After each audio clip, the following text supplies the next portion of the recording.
Welcome to High Desert Highlights. It feels so good to say that because we're back for the 2025 season.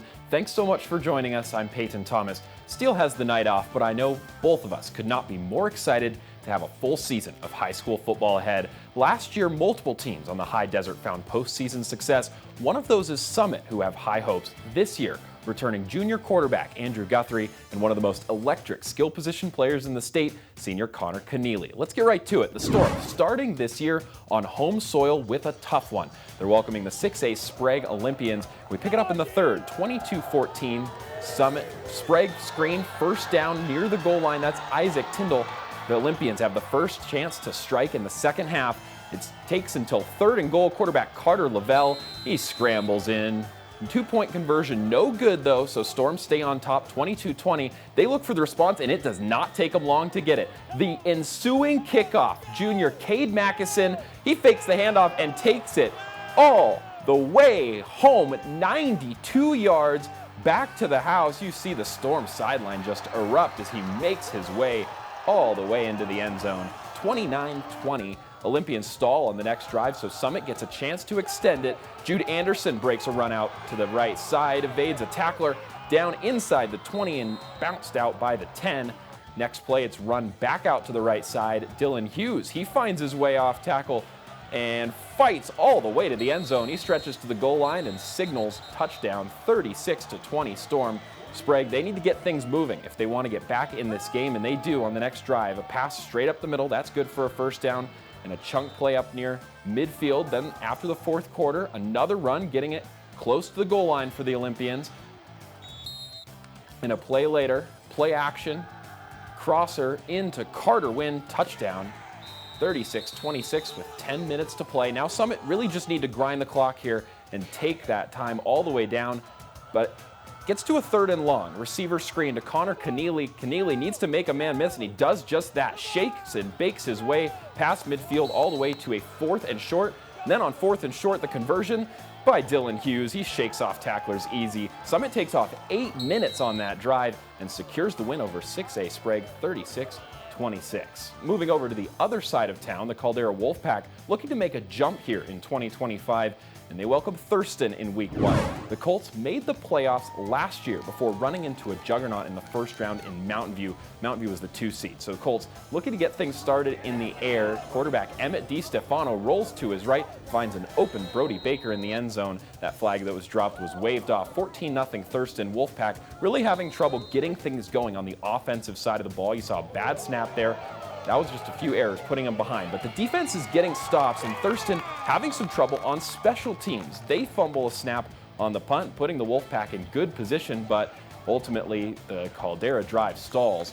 But really, it was that Wolfpack defense that kept them, at least this ball game, close throughout the first half. Eli Wells disrupting the pocket. He gets inside for the sack. Very same drive, Caldera forcing DiStefano out. He rolls to his right, but he can't get away from the Wolfpack. DJ Bradley forces him to the ground, and that puts Thurston behind the sticks, and then more special teams errors as the bad snap on the punt puts Caldera close again. That punt just barely gets outside the 20. Quarterback Sawyer Jennings, how about this little escape artistry move? He gets away from several Colts, makes his way past the line of scrimmage, and rumbles in for a first down. Couple plays later, Wolfpack go off tackle left to Waylon Clark. Clark, he gets inside the 5, and just when it looks close for Caldera, they have a chance to punch it in here. Well, there's a big hole in the middle of that O-line. Chance for Jennings goes begging. Caldera turns the ball over. Thurston win this one 48-17 to open the year. Caldera starts 0-1. Let's take things on the road. After a title game loss last year, Mountain View looked to begin another strong campaign tonight in Springfield. The Cougars took down the Millers to open up last season, so really a chance for some deja vu here tonight, and they start hot. Trick play for quarterback Alex Tulin. He passes to junior Crew Harrison, who makes a spectacular, look at this, one-handed grab in the end zone. That's a way to open up your scoring for the year. Later in the first, toss outside to Ryder Carpenter. Carpenter breaks it out for a big gain, 40-plus yard rush as he gets inside the 5. Couple plays later, the play action pass, Tanner Locke brings it in for the touchdown, 14-0. But second quarter, things get a little shaky for Mountain View. Snap over the head of Tulin, and Springfield, the first one to it in the end zone. They hop on it for the defensive 6. But the Cougars really regroup after that Springfield touchdown, march the ball all the way down the field, and it's capped off by a 1-yard rush for Ryder Carpenter for the score. Mountain View trying to wrap this thing up late in the half, pass tipped up in the air, and it's caught by Chase Nosler, the D lineman. Take it in there, big fella.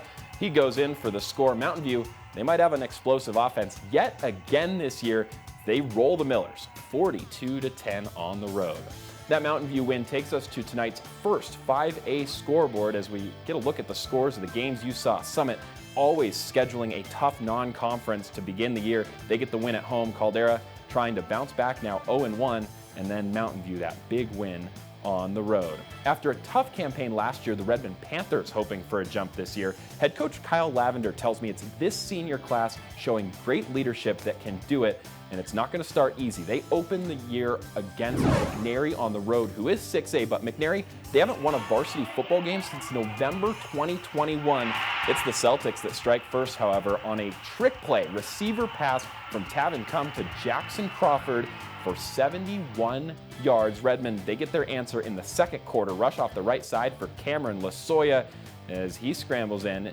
Then we move to the third quarter. Redmond find themselves down in this game again, 12-7, but only until Lasoya breaks it on the left side of the line this time. 13-12 Panthers into the fourth. Redmond, 8-yard pass to Parker Gibson, the senior, finds some open space by the pylon and goes in for the score. They need one more to ice at the Panthers. How about a jet pass to the left with 3 minutes to go for Carter Walks, 36 yards on that jet pass, and Walks wraps up the win for Redmond on the road, 28-12 against 6A McNary. That brings us to our second and the rest of the 5A scores tonight. A couple teams still doing jamborees. That Redmond win on the road, and then Ridgeview getting a huge blowout win at home. They scored quickly and scored often in that one to jump out to 1-0 over Woodburn. Well, stay with us, because coming up after the break, both Redmond high schools playing on new turf this year, but their upgrades go far beyond the updated colors. These new fields are helping build a student-driven legacy and keeping players safer at the same time.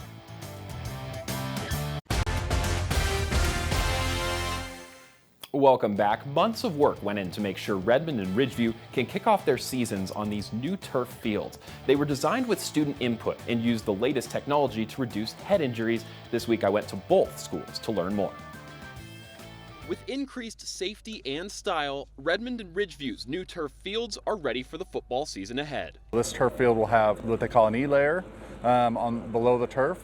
That E-layer alone will pass concussion tests on top of the turf with all the infill. So there's double extra concussion and safety as far as head impact. As a coach, I mean, any way that you can protect your players, it's going to go a long way. It takes a lot off of our plate. Construction meant digging down this summer before rebuilding the base. I couldn't tell you how many feet of dirt and rock they took out of here. I think it was over 3 feet, and filled it in with sand and rock. Additionally, we were able to put a material called Cool Play mixed in with the rubber and sand infill. That Cool Play can keep the field about 30 degrees cooler. Cork insert, or instead of the rubber pellets in there, keeping it cooler. Being able to be out here in the summer when it's 100, but the field's not 120. And players had a voice in the design, adding details they'll leave behind long after graduation. They gave us a lot of freedom to design the colors and how we wanted it all to look.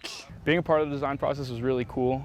Something that me and a buddy added specifically was painting the 18-yard lines purple, because it is still Reese Rollins Field. And the cool thing was they were all pretty much all in agreement on everything. It means a lot to kind of help out with building that legacy for us. I like the black end zones a lot. I think those are gonna really show on game nights. It makes our players stand out, standing in them, and I'm assuming we're going to be in them a lot. That's the goal. Giving the students a chance to, when they leave Redmond High School, like I was a part of that. I got to help design that. That's going to make a huge difference. Two other teams on the high desert were in action tonight, both out of Jefferson County. Madras on the road against Phoenix. The Pirates taking down the White Buffs 35-9, and then Culver blowing out Oregon to open up the year. It's time for tonight's top plays, and first we go to Summit. It's the 92-yard kickoff return. This was really at an important time in this game. It was right after Sprague had gotten the touchdown to bring this within 2 points, and Summit wanting to get out to that 1-0 start. That kickoff return is what bounced this game back out to 2 scores, and the Storm never looked back. And then second, we go out to Mountain View. It's that tipped pass. You gotta love a team defensive touchdown, one lineman tipping that thing up in the air and another taking it to the house. What a start to the year for both the Storm and the Cougars. Those were the best two teams in the Intermountain Conference last year, and certainly ones to look out for this year. There were a couple more teams that we didn't see tonight that were in jamborees, like Bend and Crook County now in 5A, but we're gonna be here all year and we'll have highlights from those teams and those games coming up next week. We'll see